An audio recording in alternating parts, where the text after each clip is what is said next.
begin this morning section, we're going to have our first keynote presentation. And this is someone you're going to love to listen to over and over again. You don't want to blink. You don't want to move. So we had our own conversation, and he wants to take the energy to the next level. So you're going to judge him by that. Our keynote speaker this morning is the founder of an organization that applies technology to the world's hardest problem. So this morning's hardest problem we're going to see is he taking us to a different level this morning. He is the author of the book titled Technology for Good. And this book also gives a deeper understanding of how nonprofit leaders are using software and data to solve our most pressing social problems. Speaking on decolonizing data, ladies and gentlemen, with your wildest applause and shout, let's bring on stage no other person than my good friend, Jim Fruchterman.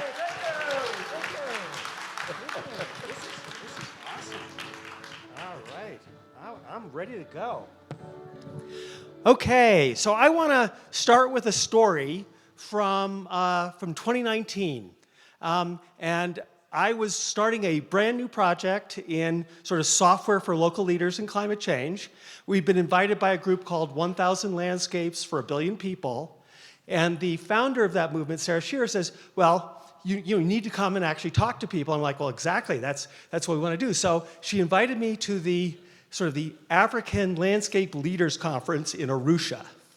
And so we were there to do interviews with potential users. And I show up and I'm like, hi, I'm here from Silicon Valley, I want to help. And they're very polite and very nice to me. But the very first interview I did was with a man named Kamau Mbogo. And he was leading Imarisha Naivasha, Revive Lake Naivasha. And Lake Naivasha is a famous lake that's a couple hours from here max. And so we went through and we were talking about, well, how might use software? And we talked about this. And then as we were wrapping up, he turned to me and said, so what are you doing about data colonialism? And I looked confused.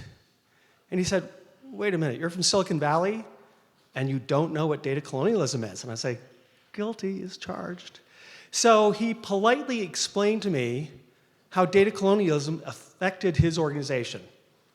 Now, Imarisha Naivasha was founded, I'm going to say about 15 or 20 years ago when Lake Naivasha was in danger of drying up.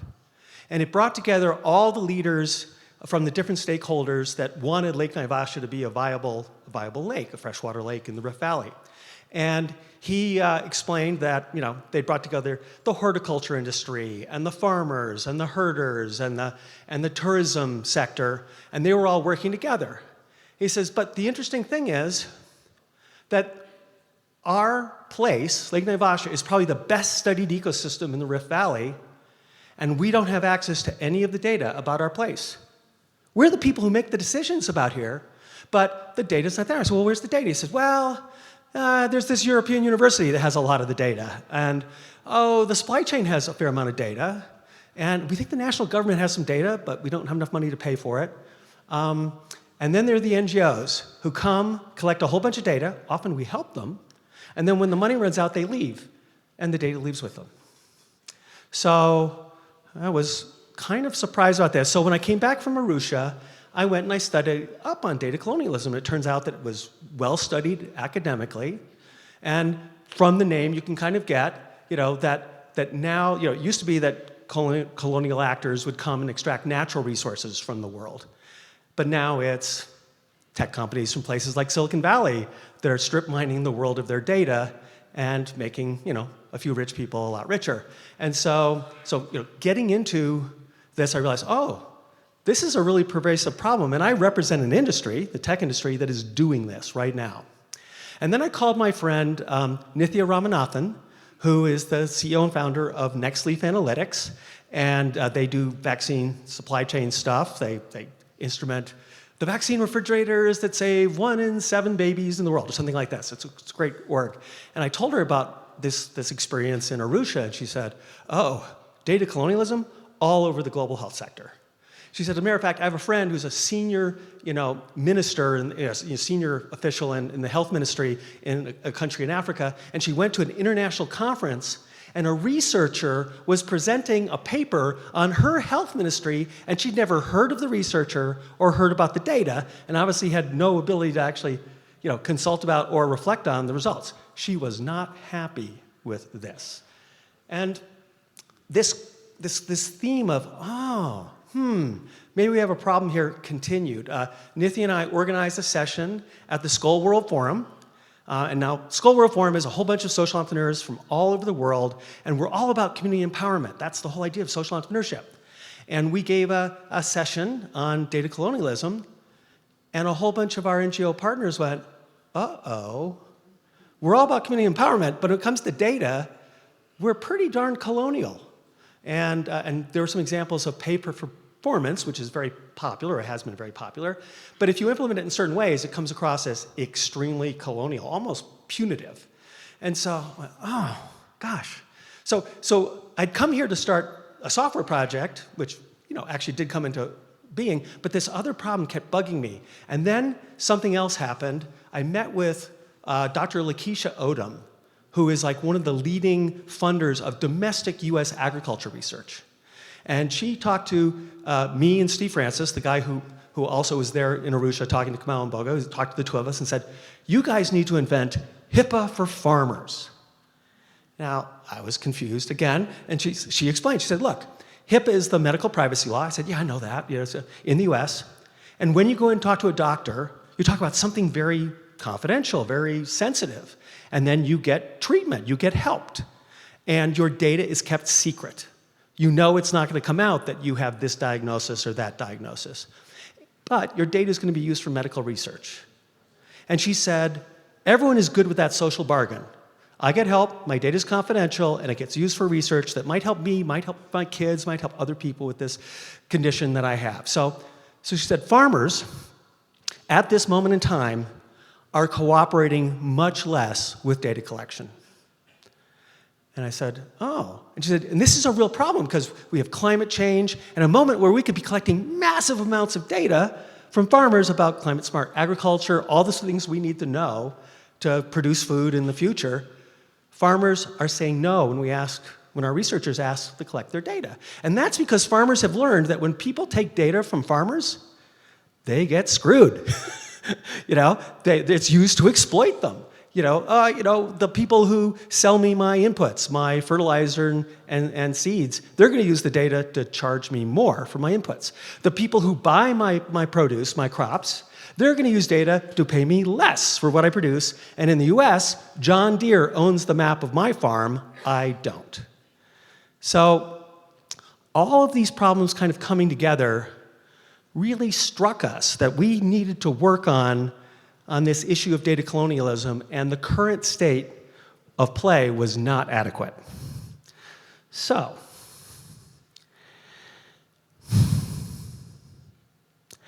our challenge was set. The model, surveillance capitalism, is not subject to a lot of reform. It's very resistant to reform. Companies like Meta and the 200,000 companies that Meta buys data from, or shares data from, Google, Amazon, they're all taking your data and using it to get richer, and often by exploiting you. Every field of endeavor has the surveillance capitalism equivalent. If you're in big agriculture, it's Monsanto Bayer or Archer Daniel Midlands or whoever it's the big buyer in your area.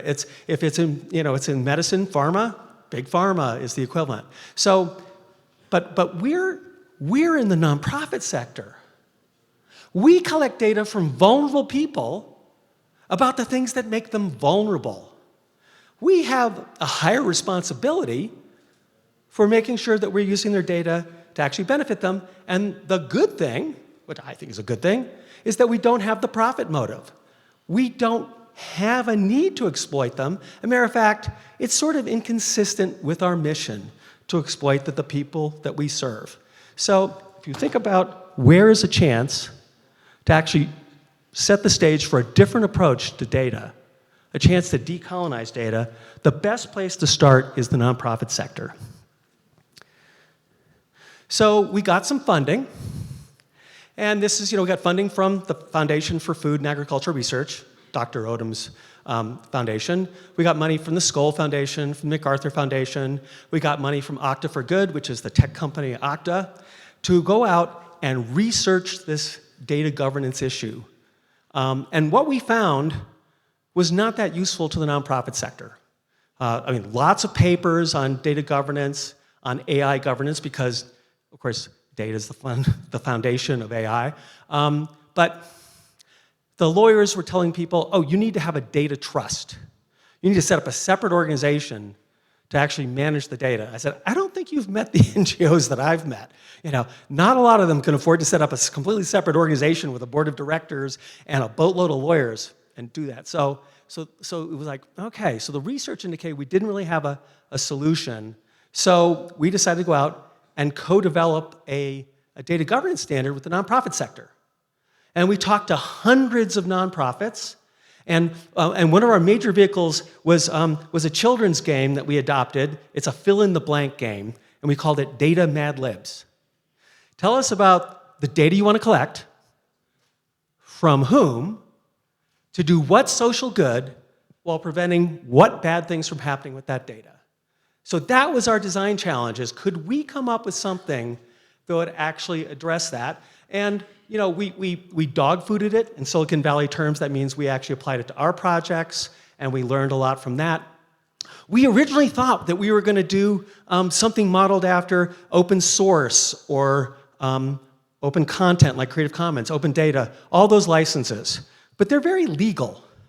And it turns out that that's really tough to do globally, because we wanted to go after every sector of the nonprofit field, and we wanted to go after sort of every country. So we needed something that would transcend your particular legal language. So what we came up with was something quite simple. And it wasn't legal, and it wasn't super technical. It was a set of 7 promises, 7 commitments, 1-sentence commitments that the nonprofit would make to their data stakeholders. Obviously, that's the people that we serve, the communities that we serve, the countries that we serve. It's also our team members, our volunteers, our donors. So what are those promises? And now all this stuff is on the standard's new website. It's the Better Deal for Data, bd4d.org. So it's easy to actually look these up. But I'm going to read them aloud just to give you a feeling for what we're trying to accomplish and what we heard back from the hundreds of nonprofits that we talked to. The first one is purpose. We're using your data, this is your non-private data, your confidential data, your personal data, to benefit you, your community, humanity, and the planet, but not for private gain or profit. 2, ownership. We don't claim ownership of your data.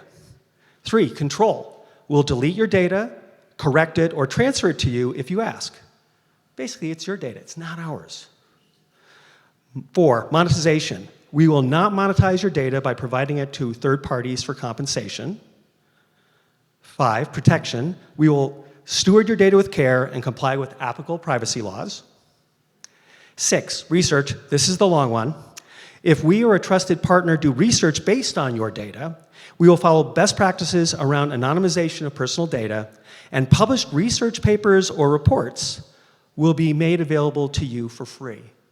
This is something that really bugged Kamau Mbogo. He said, I'd have to pay like $70 to buy a copy of a paper from Elsevier about my place.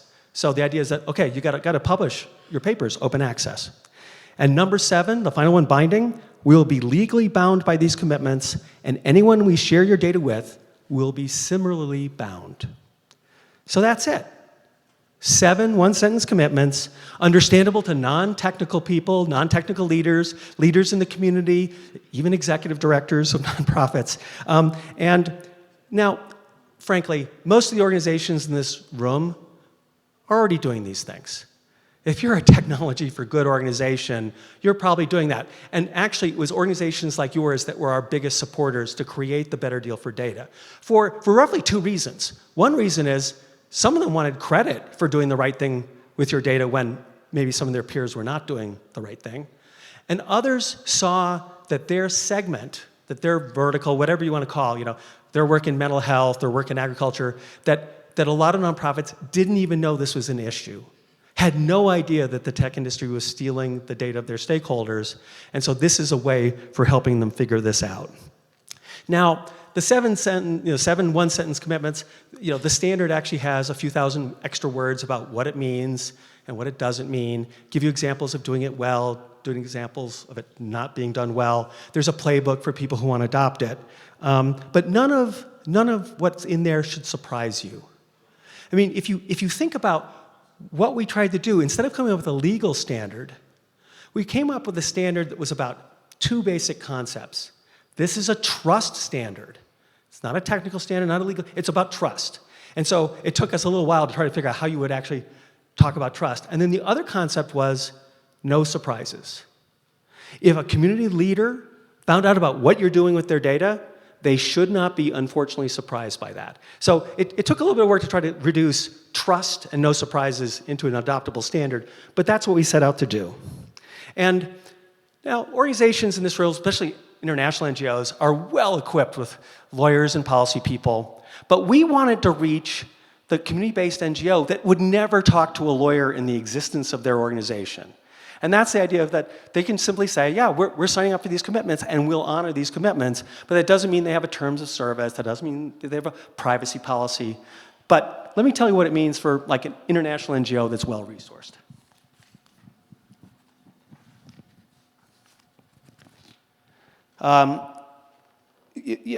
Basically, and we think this applies across the entire social sector. What do it mean in practice? A privacy policy which does not claim ownership and control over your private data. But anonymized data, products based on aggregated data, impact reports are not confidential data, so you can go ahead and keep using them. You need an AI governance policy that prohibits you from feeding stakeholder data into the maw of the for-profit AI companies for them to reuse or train on. Your data sharing agreements need to reflect these commitments. But I dream of a day when organizations who've all adopted a similar standard can simply pool their data and start using it without needing to get a bunch of lawyers and negotiate a data sharing agreement, because they've already agreed to all these constraints to primarily be using this to benefit the communities we serve. And here's the really exciting thing. It's going to be a restriction on tech vendors. You shouldn't use a data or survey tool that steals a copy of your stakeholders' data while they're entering it into your forms, as some companies do, but many companies do not. And so a common standard challenges the tech industry to rise to the occasion. As individual NGOs, we're going to have a hard time influencing them, but if an entire sector just says, we can't use this tool because it steals our data, well, that will shift the market, or at least shift you to work with vendors who don't do that. And finally, donors are increasingly worried about how we're using the data of the people we serve. The AI craze has created so much energy around this, and of course, data is fundamental to this. Right? You can't really do AI unless you have data. We all know in the social sector that the data of the communities that we serve are not well represented in the commercial products. And so this is about constraining it, but we think that donors will soon be talking about, well, what are you doing about data responsibility? And our model, actually, in creating the Better Deal for Data was the child safeguarding policy. 15 or 20 years ago, a lot of organizations worked with kids and vulnerable people and didn't have safeguarding policies. And then we had some terrible scandals. And then donors started saying, I'm not going to give you a grant unless you have a safeguarding policy. And the safeguarding policies all have the same 6 or 7 things in them. So that is kind of our dream, is that donors will also say, yeah, and it doesn't have to be the Better Deal for Data, but it should be something that constrains your data from being sold to surveillance capitalism. So I think that's really kind of what and where are we on this? We're right at the very beginning. Right? We just launched a complete standard earlier this year, and it's an open and free standard. Anyone can adopt it. And now we're going through and getting the early adopters to try it out. And this is a co-design effort, continuing co-design effort. And so we're already getting feedback from early adopters that there are things that we could do to improve version 1 of the standard, and we're all over that. And I'll just give you an example. Things that don't change the spirit of what I've just described, but things that were still confusing people. And one of the biggest things that confuse people is they read no monetization as no fundraising. And I'm like, no, we're not trying to stop nonprofits from fundraising. We're trying to stop nonprofits from selling out their community to, I don't know, the financial industry or the ag industry. We're not trying to stop you from raising money. So, the no monetization thing is not about your impact report. It's not about your product. As long as I can't extract the individual's data out of your product, it's cool. Monetize it. And anyone who knows about the nonprofit sector doesn't think that's confusing. So my last point is, we see these provisions as a floor. In other words, these are the minimum set, the bare requirements that we think that a responsible nonprofit, just about every nonprofit, should be able to sign up for, and prevent the central abuses of surveillance capitalism, data colonialism, which strip mines everyone of their data to make a handful of people richer. We encourage every nonprofit to consider doing more than the minimum, either because of legal requirements, like if you're in Europe and you're covered by GDPR, whether you have different standards in your field. So if you're in medical, there's a whole bunch of different requirements about medical data. Follow those. If you want to do full and prior informed consent, great, do it if you can afford to. If you don't collect personal information, if you basically delete it, if you do zero data sharing. If you want to have a responsible AI license, if you want to set up a data trust, great. So just to conclude, our vision is a world where the nonprofit sector serves as a beacon of using data primarily to benefit the communities, the 95% of humanity and the planet that are typically neglected by the big players in AI and tech. We want to use AI to make people everywhere more powerful in their quest to live the lives they want, free of data serfdom represented by data colonialism. Please check out betterdealfordata.com, bd4d.org, and help us do better. We're building this movement alongside many others who dream of responsible data and AI governance with a common vision.